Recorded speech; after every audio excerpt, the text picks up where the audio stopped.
how's it going, guys? Welcome back to my YouTube channel. My name is Georgie-man and I'm your friendly neighborhood anime and manga fan. I love all things anime and all things manga, and I'm here today to talk about Chainsaw Man chapter 194. So, what did you think about this week's chapter? I'm just gonna be straight up with you guys. I thought this week's chapter was really good.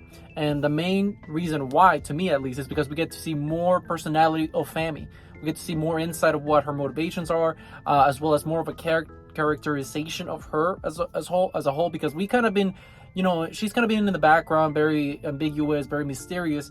But in this chapter, we really get to see more of her personality, as well as, her opening up about how she really feels about the human world and why she has some attachment to it. And I thought that was really great, because that was not in my bingo card as of any chapter recently of what we were going to see in this chapter, but I really enjoyed it regardless.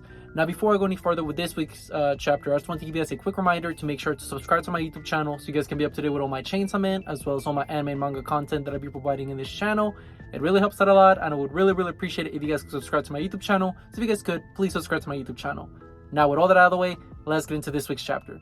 So this week's chapter starts off pretty much where we see Denji and Yoru just in this like sort of an apartment or whatever you want to call it. And it seems like they spend the night. And I love the first line of dialogue in this chapter, which was Denji, as Yoru sleeping in the bed. Denji just pretty much, he proceeds to tell the audience like, man, like it really sucked. Like, I couldn't go to sleep because I just kept having boners over the entire night. And I was like, man, Denji, like, been there, done that, buddy. I was like, my man had the morning wood, to say the least. And I was just, like, laughing. I was like, man, my man Denji he couldn't help himself, man. Like, he was like, man, I got this beautiful chick, yet I still can't do anything. So I was like, Denji, oh my God, man, you're ridiculous. And I think that the way that Fujimoto portrayed the next couple of pages was really good, especially emphasizing Denji as a character and the involvement that he has and the growth that he has as a whole. Because one of the biggest complaints with Denji has been like, oh, he keeps deteriorating as a character, he's just horny, yada. Which, I mean, that's a core element of his character, but he's simply not just that. Because in this week's chapter, we see that, as Yoru's sleeping, there's kind of a innuendo, like, oh, is he gonna do like a Shinji scene? Like, if you know what that means, you know what that means. And thankfully that did not happen.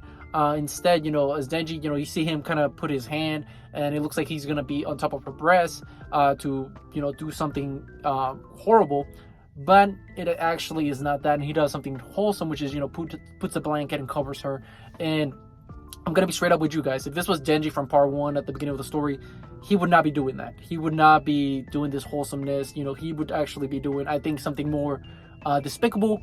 Thankfully, he's grown as a character. As I keep telling people, he's grown as a character. That's why he doesn't do such ridiculous actions. I know he's so horny at his core, but he's not he's not a monster in that regard, if that makes any sense. But what happens after that, as he proceeds to go to the kitchen, is like, man, Pochita, another dangerous girl likes me. Wow. And I was just laughing because Pochita probably decided, like, he's doing that meme of the soccer guy in the stadium, like, come on, Denji, what are you doing? But as all that is happening, we see this really good scene where, Yoru wakes up, and she wakes up to Denji pretty much cooking her, those pot stickers that she was talking about, like that, whatever they're, like the meal, like the ramen or pot stickers. Like, I never had those, so I don't know what they are. But we see that pretty much it looks like a hot pot or something. But we see that he cooks it up, and it's like, you ready for breakfast? Like, you hungry? And this was really cute. I thought it was very wholesome. Just seeing Denji, treating Yoru so nice. And, this chapter also demonstrates just how they're having fun, and just their dynamic, and, they're really cutting loose, and they really enjoying themselves, which is something they haven't been able to do the last couple of days, or more than that, because, their life has been turned upside down, to say the least, recently in the story. But that was really nice to see. And continuing on, we cut with another section of the story, which is we cut back with Yoshida, Fumiko, as I call her, Fumiko, and Fami. And this was, to me, the most interesting part of the chapter, where we actually see how there's actually a timer now. We apparently, from what Yoshida says, is that the Death Devil will arise a month from now. So now there's specifically a timeline. We have specifically a month's time for when the Death Devil will rise again, and the Nostradamus prophecy will happen.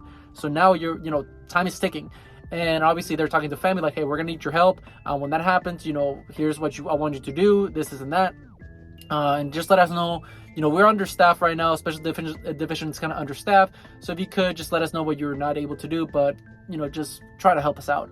And I love Fami's reaction. She's like, sorry, I can't do that. And in typical Fujimoto fashion, subverts all of my expectations of why she couldn't do it. And I was just laughing.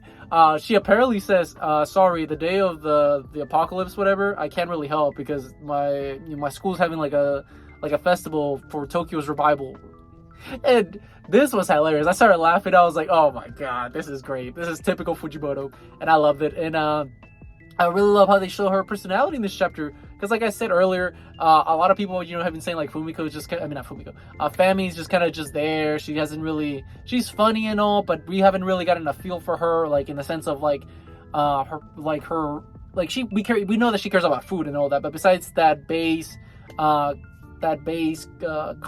in the sense of that baseline, we don't know anything else. But in this week's chapter, she opens up more about it. She's like, no, like, I'm gonna help on my school festival. And Fumiko is furious.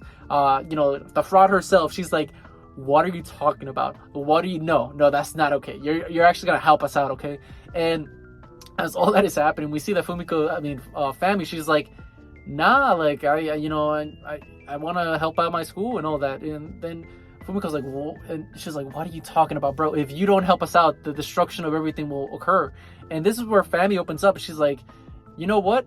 I'm gonna let you guys know in on something. I live to savor moments. I live to savor. That's my whole thing. I savor food. I savor moments. I savor people. Like, I live to enjoy everything. Because she's gluttonous, or famine, whatever. And she's like, listen, the reason I stick around with Denji and Yoru and Asa is because I like their weird, odd personalities, and I enjoy their company. I can't say the same for y'all. Like, you guys are not cool.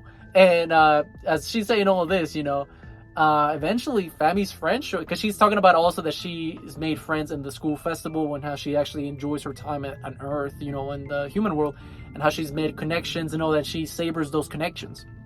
And we see that, as she's saying all this, eventually her friends show up, and I love her friends, they were pretty funny. They're like, hey, there's Fami. She's like, oh, she's talking to special division. What an odd girl. Anyway, Fami, let's go back to school. And one of them literally picks up Fami and, like, carries her around. I was like, Jesus, this girl must be yoked up to be able to, like, lift her to such an extent. I was just laughing. I was like, man, this girl is real different. And as all that is happening, you see that the funniest thing was that Yoshida's like, wow. Because I think Fumiko was like, can you believe her? And then Yoshida's like, I'm not cool, huh? It's just like, what the heck? What do you care, bro? What do you care about me, bitch? And how the chapter ends is we catch up back with Denji and Yoru. And, they're like target practicing, where you see that Yoru just keeps banging like all these buildings. And Denji's like, okay, do that one now. And as that is happening, we eventually see that Yoru kind of like puts her head down. And then as she rises up, we see that it's Asa. Like, Asa has taken over control of her body once again, which is something that I said myself, how she was gonna, eventually take over, because there's only such an extent that Yoru can take at a time. And I knew that eventually Asa would regain the strength to be able to take over the body, which she does. And then as she does, she points the bang finger at Denji. And I like how Denji's like, you see, Pochita, I told you, like, these girls are crazy. And I was like, that's how the chapter ended. And I was like, wow, what a great way to reintroduce Asa to the story, as well as, give us more personality of Fami and more insight in her character as a whole, because Fami's a character I've always enjoyed, and I like how we get to see more screen time of her, more of her motivation, as well as apparently she's not going to be part of the final conflict, which I would not have guessed that. But overall, great chapter, and I can't wait to see what Fujimoto cooks up next time. But with all that being said, what did you guys think about this week's chapter? Did you guys love it? Did you guys hate it? Did you guys thought it was alright? Whatever you guys thought, let me know in the comment section down below. Also, thank you so much for sticking all the way to the end of the video. I really appreciate it. And don't forget to like, comment, and subscribe to my YouTube channel for more Chainsaw Man, as well as more anime and manga content in the near future. But yeah, with all that being said, I hope you guys have a great rest of your day. Bye-bye.